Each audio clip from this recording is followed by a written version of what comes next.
I want to be very clear, friends. This good morning, good afternoon, or good evening, whichever suits your gender or your pronoun. I want to be very clear, friends and socios, friends and fellow caterers. This section is not sponsored by Bastard Ice or Top of the Box. There are you know it. This was your idea in the first place. There are only 2 La Liga matches of 10 this weekend, when both sides are coached by Spaniards. Now, look here. We have the top coach cooking laboratory in the world, the best academy training, just the best school of soccer. Is it Breaking Bad at the moment for domestic coaches? And my little triptych for you is what the hell's happening? How have we got here? Who's your favorite out of the non-journey foreigners who coach in these matches? Espanyol against Celta, Celta against Villarreal, and why? And then I'll come with a supplementary right at the end. What's happening and who's your favourite out of those 4 homegrown coaches? First of all, at the top of the podcast, did you say hello to fellow caterers? Yeah, friends, and the original expression is friends and fellow caterers. All right, fellow caterers. I was once at a hotel symposium, and the joke was, "Hello, friends and fellow caterers." I liked that, and I've gone with it. I don't think the problem is as bad as maybe it has been in English football for a good couple of decades, because you could point to the fact that English coaches not winning the Premier League. But what Spain has is a terrific diaspora of coaches, right from Lucho in France to Pep and Arteta and Iraola in England. Riera's gone to Eintracht Frankfurt, hasn't he? So they're all over the place. And Mendy in Greece, Mendy winning the title in Greece. So they're absolutely everywhere. And I don't think the culture's changed. I interviewed Manu Diaz, who's president of Guipuzcoa Football Federation a couple of years ago, and he told me, I've told you this many times, that he said it's like when kids turn 16, they don't try and they're not desperate to do their driving license, they're desperate to get their coaching badges. Young footballers who want to coach alongside their playing careers want to coach younger kids. So I don't think any of that is going to change. I think it's got more to do with the fact that Spanish football pillages South American football. European football pillages South American football. It's happened for years with players. It's sad because if you're a fan in Brazil and Argentina, you get to watch your favorite player until he's about 16 and then he's gone. Whereas before it was early 20s.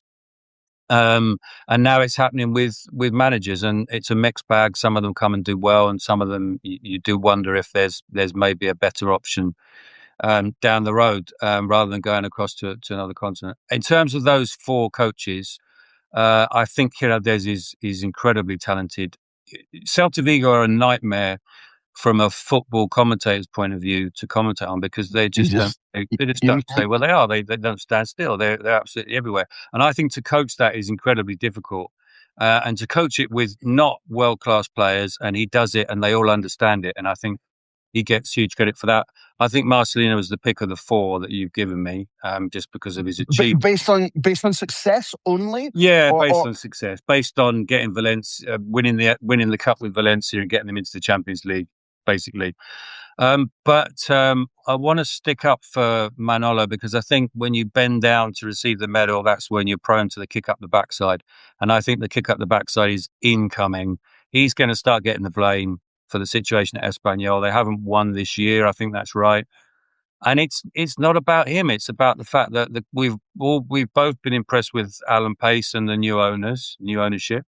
But why didn't they strike while the iron was promising in January and get everyone excited with a little tricky a transfer move and bring someone in and just freshen things up? They didn't do that, really, with any quality. And they are suffering a bit, but I still think Manolo is hugely talented. I think the people that think he's a Neanderthal and just a fan who's been given a tracksuit and told to stand in the technical area, they'll be back out the closet now and back at him. But I still think it doesn't change what he achieved in the first half of the season. So, but Marcelino is probably the pick of those 4, I think, really. Will accommodate people because of this diaspora, because of the pillaging that's going on from maybe richer leagues or leagues that haven't developed their own coaching school as well? Will there ever come a day when we see La Liga completely full, all 20 teams full of foreign coaches? I think one of the things no, I don't think that will happen. And I think one of the reasons it won't is because I think the diaspora will probably return. I think Iraola will come back at some point, certainly. Maybe even Arteta at some point comes back. Perhaps not Pep and perhaps not Lucho. And Mendilibar should come back.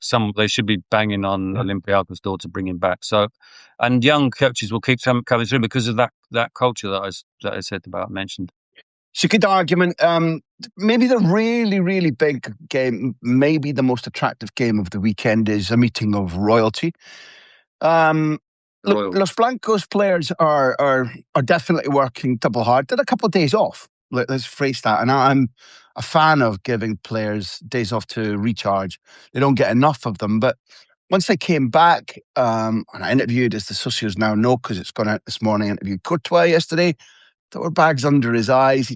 During the interview, he kept flexing his leg a little bit. I think they're being made to work double hard. We've seen them with their personalised Doctor Who equipment, so that their breathing is monitored, so that they can take conclusions, or Pintus and his staff can take conclusions from that. They are being worked double hard. So, based on how they looked against Valencia, were you surprised? Because there's often a dip before the benefits from mid-season, pre-season come in. And then should several of them been out until 2 and 3 o'clock in Madrid this week on the Cena de Conjura, this sort of bonding session, this night out, which started at 9 o'clock. And for 2 or 3 of them, literally 2 or 3 of them, Vinicius, Rodrigo, Asensio, it was hovering between 2 and 3 before they left the restaurant. How do you analyse that? What's your feelings about that? Well, Asensio got in a car and drove away. I mean, they were waiting for him outside the restaurant and the cameras are there and he gets in the car and drives away. So he clearly hasn't had a drop of alcohol. And 2 and 3 o'clock in the morning, were you doubting that? 2 or 3 o'clock in the morning, they're coming back from games a lot of the time at that hour. Their sort of timetables are all over the place anyway. We're in Spain, where in Madrid, if you're having dinner before 10 o'clock, there's something wrong with you. So I don't read too much into it. I think the bonding is more important than the fact that they were staying out late, because I think one thing they don't have that Barcelona have lots of is sort of unity and solidarity. That said, the squad barbecues to build team spirit tend to be in the afternoon, don't they, at other clubs? So I don't know why they buck that particular trend. I thought there was an interesting exchange between Chalmany and I think it was the Jugones reporter. Does that still exist? Yeah. And right. I've got it down here, so I don't get it right. The reporter says, since Pintus has returned, you're better physically. You looked it today, and Chalmany says, who says that? And the reporter says, well, I think it's true. We saw it today. And Chalmany says, I have my idea, but I can't say anything. We work well with Xabi and his methods, and now we're with Arbeloa, and we hope that continues. Just strong. Yeah, I think that's sort of dampening down this idea that Pintus has come in and he's the great messiah, and Dani Carvajal's going to be, well, actually, I was going to say Dani Carvajal's going to be running around like a 25-year-old again. Carvajal is maybe one of those that isn't entirely happy with Pintus. I think he's Florentino's man. Florentino seems to think he's the answer. I'm not convinced all the players do. And what effect it has on the squad? Yeah, I mean, they looked good against Valencia, didn't they, physically? But again, what about the sprint that Mbappe makes from one end of the pitch to the other in the Monaco game? We hadn't seen that in previous weeks. But then you can't say that's because of Pintus. Pintus had taken 2 or 3 sessions ahead of the Monaco game. Monaco or Benfica or Valencia? Monaco, when was them? It was the sprint. Monaco is Arbeloa's first Champions League game, and right. There's when they smashed them. Yeah. Okay. And there's a sprint from Mbappe which is incredible. They're 4-0 up, and he runs from deep inside the opposition half to deep inside his own half to make it. So what's your point? Is it's about attitude rather than gas in the engine? It's about mentality, or it's a combination, or what's a little bit of that? And I think post the managerial change, there is and still a sense that we have about to show that the problem isn't us. yeah. Now, Okay. how long that can be maintained, I don't know. There's a supplementary here, obviously, but I've been a bit rude by not saying good morning to myself because I'm at the top of this list. And then I see Neil Roberts and Tim Turner and Gerwin and Ross and Nigel and Kelvin and Steve. Hello to you all. Thanks for being there. Then in a thumbnail sketch, if those are good views, those are interesting views as ever about Real Madrid. L'Oreal, the Chilio Dean, who have won the first leg of their semi-final, were much better than Athletic. I think it's San Mames. Mm-hmm. Well, they don't look the same. They are bursting full of. I'm enjoying this. Mm-hmm. They genuinely look like spring lambs. They use the ball well. They press the hell out of teams. Whereas before, under a couple of coaches, they looked bedraggled and slow and a little bit lackadaisical. Now, what's your prognosis? What's happened? You're right about the transformation. Guedes suddenly looks like one of the best three players in La Liga. I think the players were completely underwhelmed by the appointment of was it Sergio Gonzalez, who'd been the youth team coach. Sergio Francisco, maybe? Sergio Francisco, who'd been the youth team coach. I think there was a feeling that, well, this guy, last season was in charge of, the kids, and now he's going to take us back into Europe. The players didn't buy into that at all. And I think the reverse has happened with the appointment of a coach who maybe is not well known to all of us, but was successful in Germany. I mean, was it Hoffenheim and Stuttgart, and he got one of them up, and the other one he got into Europe. Nagelsmann, he was on Nagelsmann's staff, and Nagelsmann's continues to be a big fan of him. So I think that the idea of someone coming in who'd been successful, relatively successful elsewhere, has given everyone a boost. He's filled them with confidence. He wants Guedes stretching teams, and no one was stretching the opposition for Real Sociedad before. And he's done what so many new coaches mid-season do. And we often talk about the negatives of bringing in a new coach mid-season, but sometimes a fresh pair of eyes just sees somebody that is not being played, and suddenly they're playing, and it changes things. And Torrientes has come in, who wasn't really playing under the previous manager. Last night, he played both Gorachitegi and Torrientes, and it worked really well. Soler was released into a sort of number 10 position off of Oyarzábal. But the reaction is through the squad, and you notice it when the subs come on, and it happened against Barcelona. What usually happens when you play Madrid and Barcelona is the last 15 minutes, your arse is hanging out your trousers because they're bringing on World Cup winners, and you're bringing on players who very rarely play just because of the difference in the squads. But the likes of Ian Munoz and Odriozola are coming on for Real Sociedad later in games and playing and immediately hitting the speed that's necessary to be part of the game, and playing as well as those they've replaced. So suddenly the whole squad believes they deserved it last night. It should have been a penalty, so maybe you can say the margin should have been greater.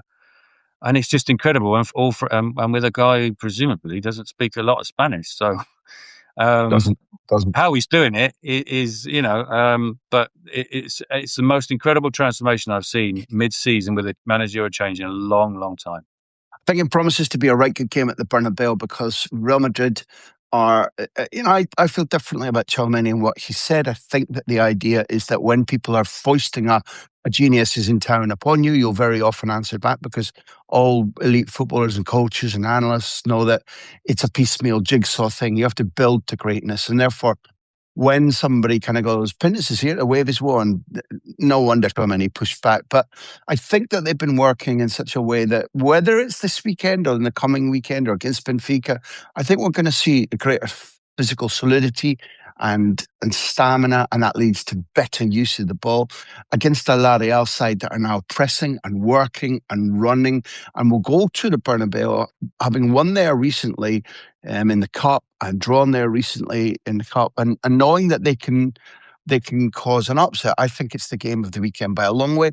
Listen, one more quick thing, Graham. I think that to say that Xabi Alonso and his team didn't know how to have the players at maximum physical level after they'd beaten Bayern to win the league 2 seasons ago is a little bit of an insult to them. So if Xabi's watching, listen, Pete's in your team. For those of you who have joined us, and Steve has just come in as well, thank you for being there. The socios support us. They make sure that we can do this. At the moment, this is an operation that is not doing anything other than, it's not even washing its hands. We're doing this for the love of what we analyze, the fun of what we talk about, and the joy of being united with you people out there who are experts, who are passionate, and therefore to new people, because this clip will go out to encourage non-socios to join, people who subscribe to the feed but aren't putting £3.99 a month aside, or 30 quid till the end of the season. Do so, please. Support us. We will pay you back. We will pay you back in terms of enjoyment.